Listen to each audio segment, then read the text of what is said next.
Sa kasalukuyang panahon, kung saan mabilis ang takbo ng buhay at patuloy ang pagtaas ng pangailangan sa episyenteng transportasyon, hindi na may kakailangang ang mahalagang papel ng motorsiklo sa lipunang Pilipino. Sa isang bansang may masikip na mga lungsod, hindi pantay na infrastruktura at limitadong pampublikong transportasyon, ang motorsiklo ay naging praktikal na solusyon para sa milyong-milyong mamamayan. Hindi lamang ito nagsisilbing sasakyan kundi isa ring kasangkapan ng kabuhayan, simbolo ng kasarinlan at daan patungo sa mas maayos na pamumuhay.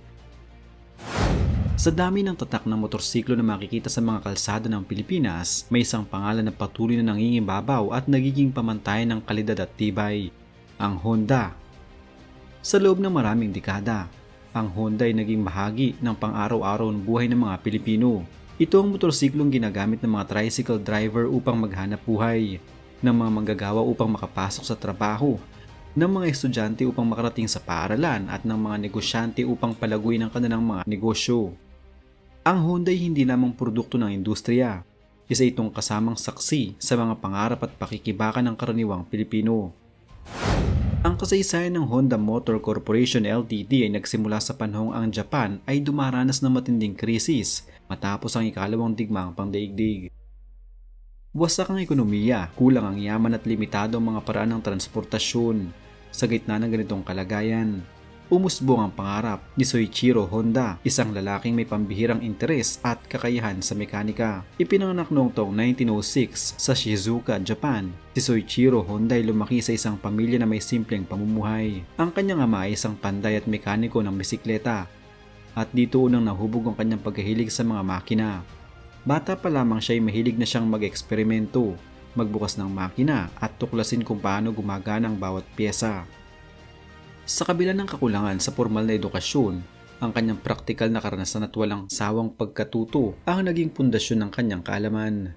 Matapos ang digmaan, napansin ni Honda ang hirap ng mga Hapones sa pagbiyahe. Dahil kakaunti ang sakyan at mahal ang gasolina, naisip niyang gumawa ng malit na episyenteng makina na maaaring ikabit sa bisikleta. Noong 1946, itinatag niya ang Honda Technical Research Institute kung saan nagsimula ang paggawa ng mga improvised engine. Bagamat maraming beses na siyang nabigo at nakaranas ng kakulangan sa pondo at materyales, hindi siya sumuko sa kanyang pangarap na makalikha ng abot kayang transportasyon para sa karaniwang tao. Noong 1948, sa tulong ni Takeo Fujisawa, isang mahusay na negosyante, opisyal na itinatag ang Honda Motor Corporation Ltd. Ang tambalan ni Honda at Fujisawa ay naging halimbawa ng balanseng pagsasanib ng teknikal na husay at estratehikong pamamahala. Sa loob lamang ng ilang taon, lumago ang kumpanya at naging pinakamalaking motorcycle manufacturer sa buong mundo pagdating ng 1959. Ang pangalang Honda ay hinango mula sa apelyido ng nagtatag nito. Sa kulturang Hapon, ang pangalan ay hindi lamang identidad kundi simbolo ng dangal at pananagutan. Dahil dito, bawat produktong inilalabas ng Honda ay tinuturing na refleksyon ng prinsipyo at reputasyon ng kumpanya.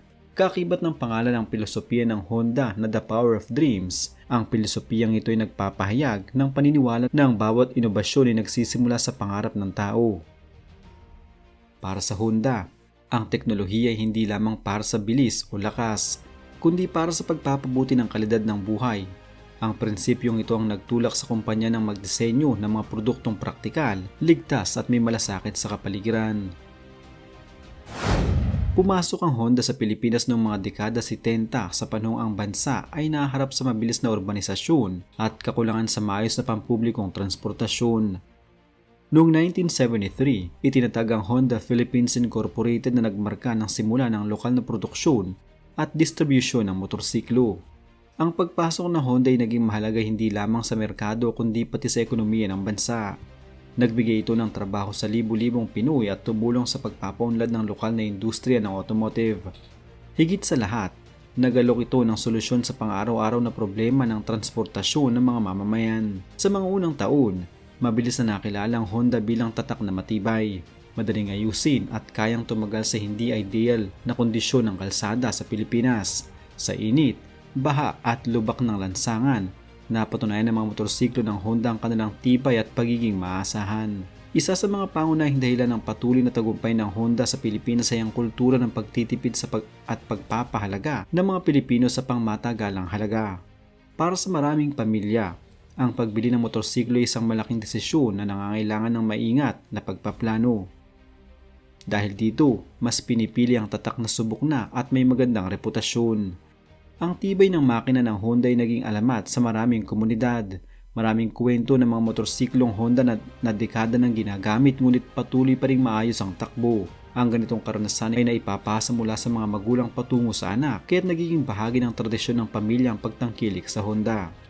Sa paglipas ng panahon, naglabas ang Honda ng iba't ibang modelo na tumugon sa iba't ibang pangailangan ng lipunang Pilipino. Ang Honda TMX ay naging simbolo ng motorsiklong pangkabuhayan, lalo na sa sektor ng tricycle. Para sa maraming pamilya, ang TMX ay hindi lamang sasakyan kundi pangunahing pinagkukunan ng kita. Ang Honda XRM naman ay naging popular dahil sa kakayahan nilang magamit sa parehong sementado at rough road. Sa mga probinsya, ito ay naging pangunahing sasakyan ng mga magsasaka, guro at estudyante.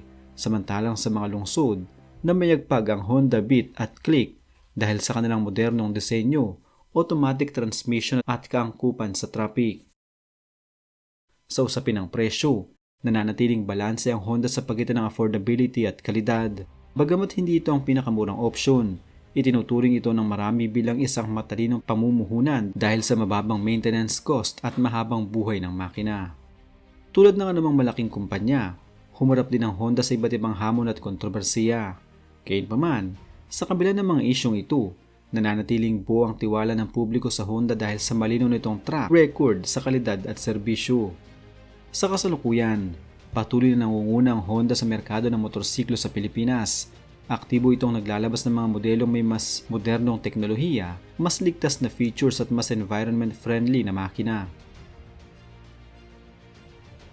Alam nyo ba na ang Honda ay isa sa mga unang automaker na nag-develop ng hybrid motorcycle at environment-friendly engines para mabawasan ang emissions at fuel consumption?